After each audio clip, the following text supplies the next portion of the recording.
कंत्राटदारांच्या काम बंद आंदोलनामुळे हिवाळी अधिवेशनावर संकटाचं ढग घोंगावतंय का अशा चर्चा सुरू झाल्यात। देवगिरीसह अनेक बंगल्यांच्या डागडुजीच्या कामाला सुरुवात नाहीये। कंत्राटदारांची 150 कोटी रुपयांची बिलं ही थकीत आहेत आणि थकीत बिलांमुळे हिवाळी अधिवेशनाच्या कामावर परिणाम होण्याची शक्यता वर्तवली जाते।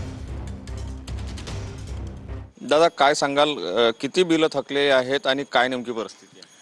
मागच्या दीड दोन वर्षापासून जे डिव्हिजन 1 चे बिल आहेत 22/2059 ते सुमारे 180 कोटीच्या घरात आहेत आणि त्यातले त्यात 90 कोटीपर्यंतचे बिल जे मागच्या हिवाळी अधिवेशनाचे थकलेले आहेत। शासनाने जर पैसे दिले, एका दिवसात जर पैसे देऊ शकते शासनाकडे 150 कोटी 200 कोटी म्हणजे खूप मोठी गोष्ट नाही आहे, परंतु उदासीनता का बरं दाखवत आहे त्याचं मागचं कारण आम्हाला समजत नाही आहे।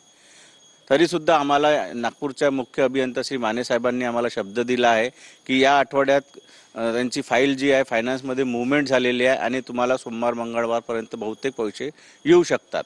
त्यांनी आम्हाला आश्वासन दिलेलं आहे, परंतु अजूनही ठोस काही झालेलं नाही आहे। सध्याची परिस्थिती जर बघितली तर कामं बंद आहे तुमची, म्हणजे काम बंद आंदोलन सुरू आहे तुमचं? हो, आमचं काम बंद आंदोलन सुरूच आहे आणि कारण कामं जी आहे ती सुरूच केलेली नाही आहे। बहुतेक होऊ शकते की आम्ही सोमवारी एक डिसिजनवर येऊ काय करायचं। Cameraman size Sunil Dhage, TV9 Marathi, Nagpur.